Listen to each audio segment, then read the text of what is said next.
Good morning, students. Now in DC machine and transformer, today's our topic is resistance and leakage reactance of winding. जो transformer है उसके जो windings है उसमें resistance and leakage reactance की value हमें कैसे मिलती है वो हम लोग देखेंगे। तो सबसे पहले हम डायग्राम से स्टार्ट कर रहे हैं। तो डायग्राम में हम लोग जो रेजिस्टेंस है primary winding and secondary winding उसको दिखाएंगे। तो first of all draw the diagram. तो ये जो है वो मिलेगी प्राइमरी वाइंडिंग, यहाँ पे आएगी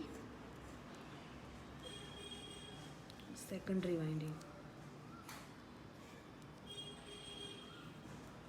ओके, अब ये जो वाइंडिंग है उसका रेजिस्टेंस हम लेंगे R2 और यहाँ पे हम लोग यहाँ पे लेंगे R1 वाइंडिंग। यहाँ पे V1 मिलेगा जो सप्लाई वोल्टेज V है। यहाँ पे जो E1 है वो दिखाएगा कि EMF induced in primary winding. यहाँ पे हमें E2 मिलेगा जिसको हम बोलेंगे EMF induced in the secondary winding. और यहाँ पे सेकेंडरी टर्मिनल्स पे हम लोग दिखाएंगे V2 जिसको हम लोड वोल्टेज या तो सेकेंडरी वोल्टेज बोल सकते हैं। ओके, तो इसको हम क्या बोलेंगे, तो resistances of the primary and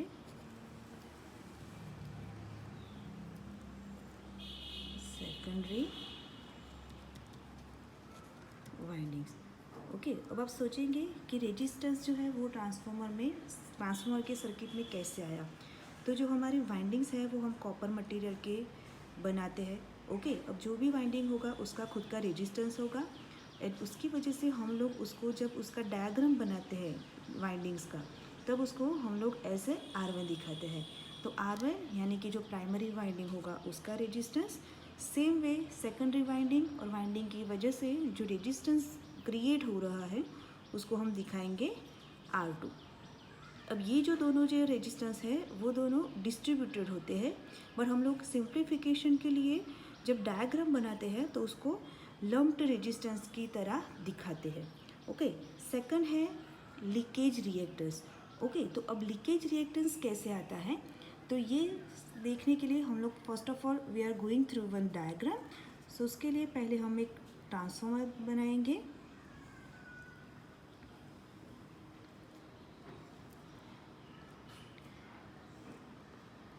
ये जो है वो ट्रांसफार्मर की कोर है। अब उसका जो कंस्ट्रक्शन है सिंपल होता है, एक होता है कोर, दूसरी होती है उसकी वाइंडिंग्स। तो ये जो है उसको हम बोलेंगे प्राइमरी वाइंडिंग। यहाँ पे हमें वोल्टेज मिलेगा V1। सेम वे ये जो है वो आएगी सेकेंडरी वाइंडिंग।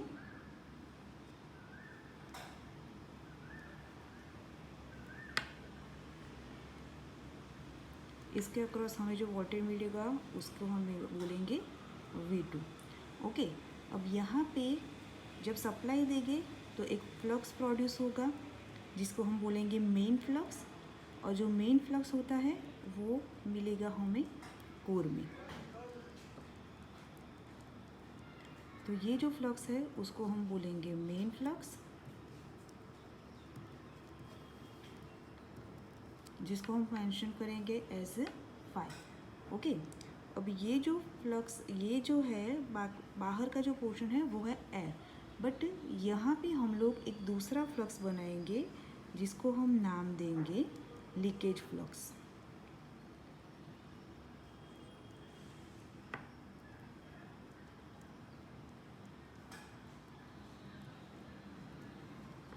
ये प्राइमरी में है तो इसलिए हम इसको बोलेंगे प्राइमरी लीकेज फ्लक्स φL1।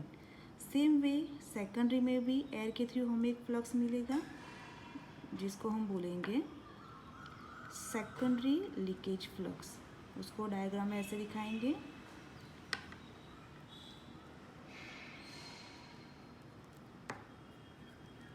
और उसको हम नाम देंगे secondary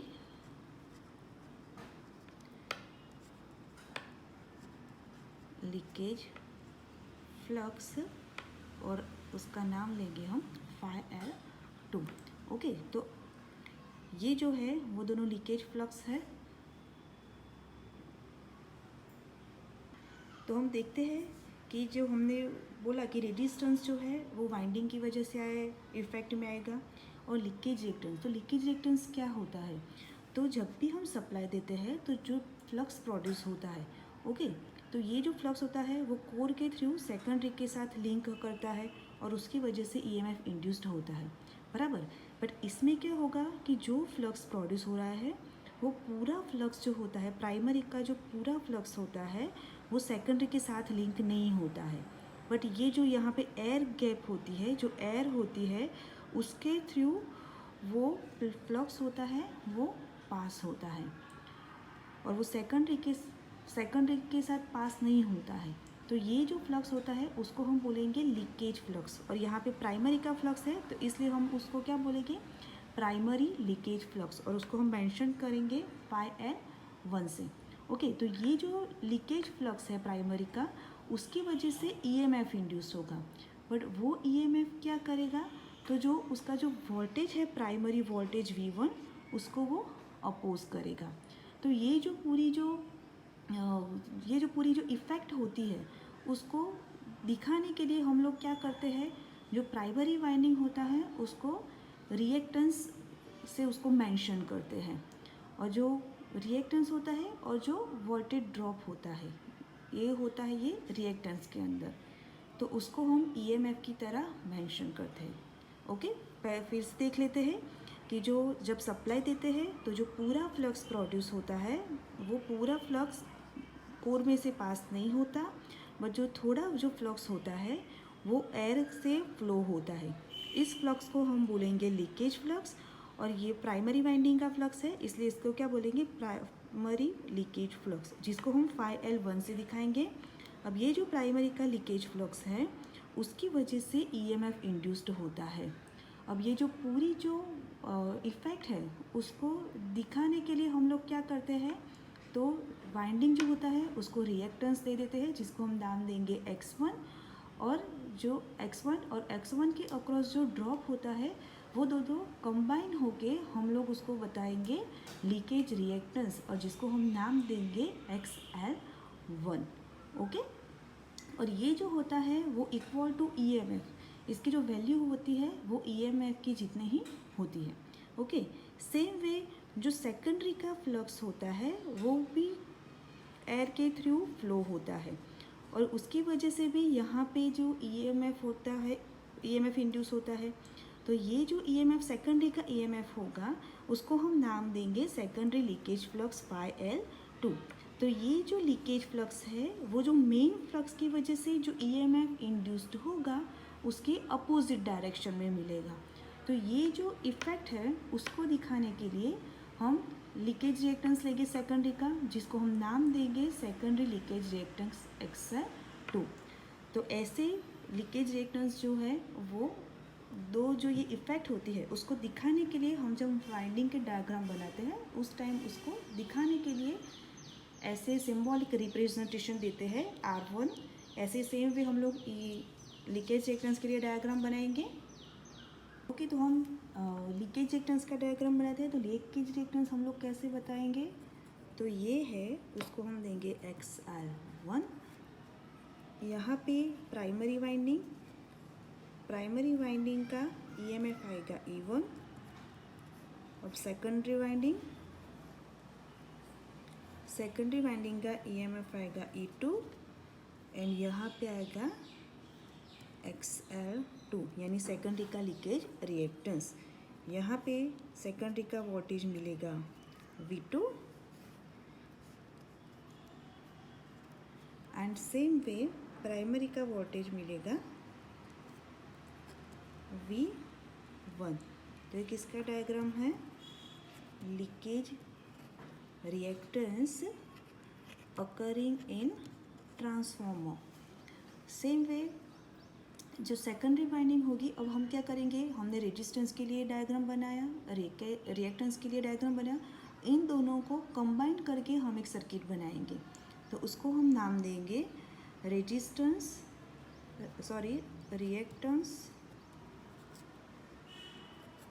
of the primary and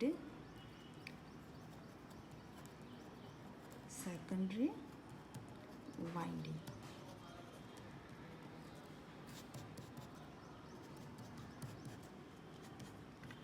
okay, तो पहले हम प्राइमरी दिखाएंगे। ये है प्राइमरी वाइंडिंग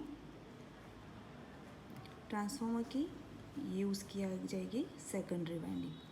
अब इसका रेजिस्टेंस आएगा, वो आएगा R2, यानी कि सेकेंडरी का रेजिस्टेंस।